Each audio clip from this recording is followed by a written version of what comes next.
My grandfathers both worked in the business. My father was a captain for 40 years. I'm a captain and I have 2 sons in the business. I started fishing with my dad right out of high school. I quit college before I finished my junior year and I went fishing. I just knew that's what I wanted to do. I just knew I wanted to fish.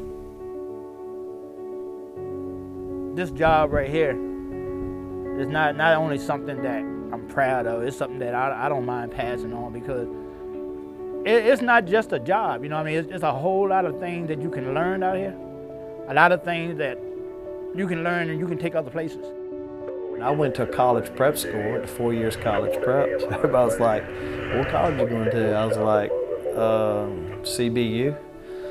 They were like, CBU? I said, yeah, Chesapeake Bay University.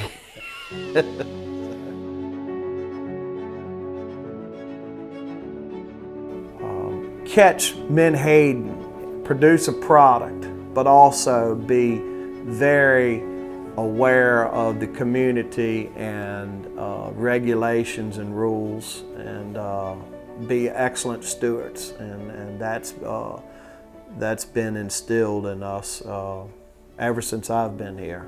My dad always told me, he said, get your men aboard the boat early, get your rest, because you're going to need it. We leave out on Sunday evening and we get a report from the airplanes on where they saw the fish that Sunday. So we make preparations, we look at conditions. A lot of times, fish won't show the same place 2 days in a row. We look at our environment.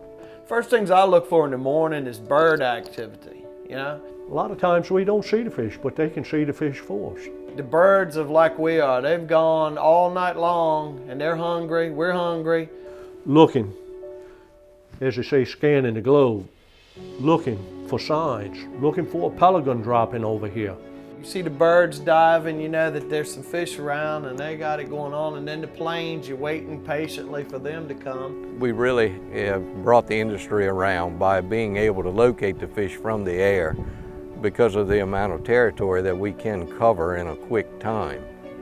Well, their day usually starts at daylight, and we try to be in position over the boats when it is enough light to see the water and the fish, which usually means taking off before sunrise. We've got all of these radios and we're listening to about 10 at a time, and you're trying to distinguish who's got the best fish, where you need to position the boat to go catch the fish. And depending on the color, the way they're whipping, and the size of the school, just from experience, we can halfway estimate the number of fish that are in each school. And then we will just call the boats and tell them, well, look, we're in the North Channel, we've got 5 places here that might go 75,000, 2 places go 150,000, and 1 go 500,000. If the planes come off and say, Cap, you got good fish right there by you, they'll call me on the radio. They say, hey, Bill, nice bunch of fish on your starboard bow, mile and a half. Might have 100, 150,000 in it. You know, you want to pick it up? Well, absolutely.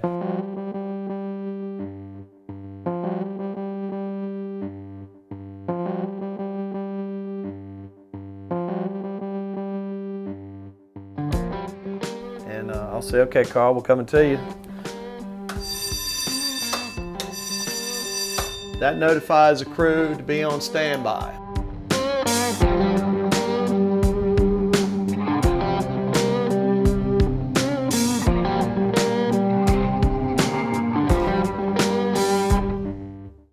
And of course, when we get ready to deploy the boats, we'll blow the horn. All right, go ahead. Drop off.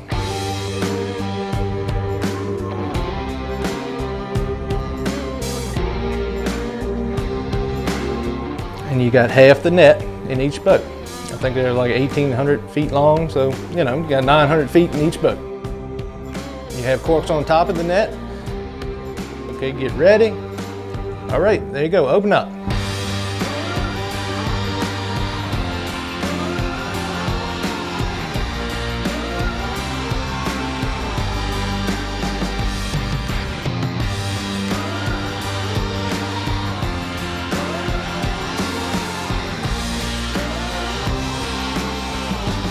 just do a half a circle with each boat.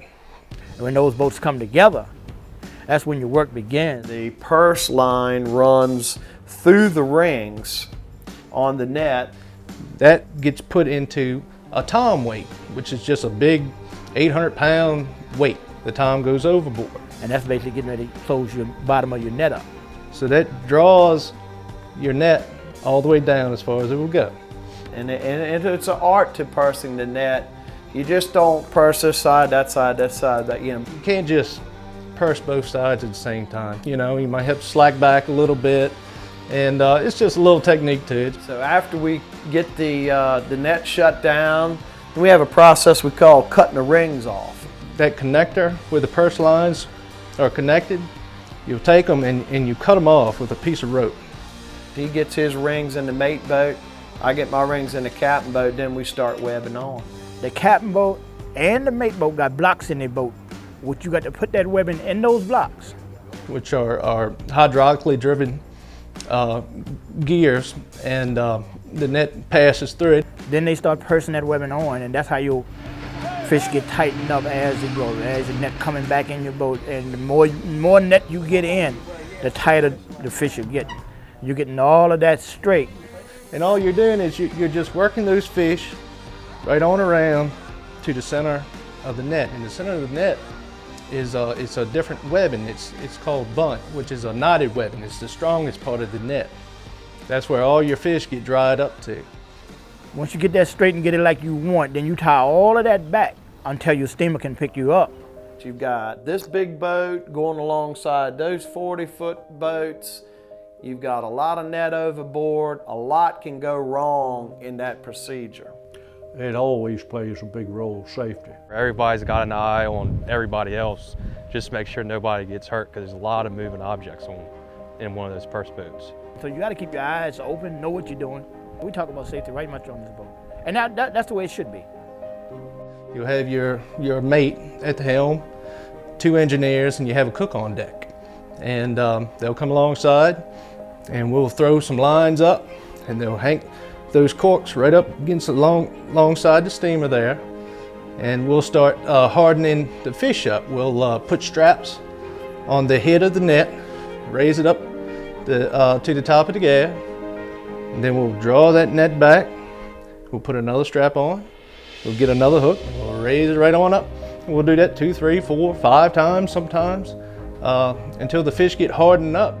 You want to get them kind of dry, so when you throw your hose overboard to suck the fish, you know, it's actually sucking fish instead of a lot of water. The fish go into the hose, in through the pump, up the pipe, into the dewatering area. And basically once you bail all the fish, get the net back in the boat and pick your boats up and do it again. Your biggest fear, it's one thing to tear the net as you're setting the net. Your fish will swim free. Your biggest fear is when you have fish bunted up alongside in a tight formation and you hang something on the bottom. You lose your fish. You got to get on the phone and call the company immediately. We need to try to retrieve these fish to keep these fish from going ashore or being a nuisance. It's something that you don't ever want to have to do, but it happens. And we have excluders on the boat that if you happen to catch a skate or a shark, will exclude the fish, throw them over the side and they'll swim off. I mean, we have the least bycatch of any fishery there is, because we target our species.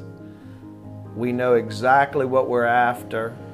These guys, 35, 40,000 hours, looking down, they know what they're looking at. We have a respect for the bay. I mean, it's going to hurt us if we're going to do anything to the bay. It's going to hurt it. I mean, the bay is our life. I mean, we don't want to mess it up any. For 2 years, we had federal observers out of Woods Hole, Massachusetts, from NOAA come on, and they were like, when are we going to see something besides Menhaden?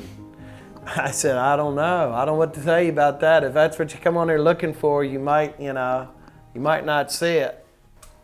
I couldn't imagine being anywhere else besides working for Mega Protein or fishing, getting out of bed and looking forward to working and doing what you do. The majority of us that been on this boat for years together. Lee and myself, this year coming up will be 17 years that I actually been with Lee. So, not just family, I mean it's blood. Omega Protein is me, basically. It's always take care of your crew, take care of your vessel, treat your men fair, treat your co-workers good, you know, and be honest and loyal to the people you work for, and said you rise to the top. That's the way my dad did his gang, and you know, you get a lot of respect and a lot of loyalty, you know, going that route. Most of my friends, half of them have either worked here part of their life, or their fathers worked here, their grandfathers worked here. It's real community based. My father became a captain when I was probably 6 years old. So I grew up around it, listening to it, hearing him talk about the stories. My grandfather on my mother's side was a Menhaden captain. My grandfather on my father's side was a boat builder. And my middle brother fished with me for a while as a young man until he got his boat. My father was also a boat builder. My father was a Menhaden fisherman. He was a captain for many years. My son is also in the industry. He is pilot on a Menhaden vessel here in Reedville. And I feel like I taught my middle brother a little bit too much because he got to the point to where he was beating me. But you're always trying to help the next generation. The phone line's always open for them to call me, say, Dad, what about this? What about that?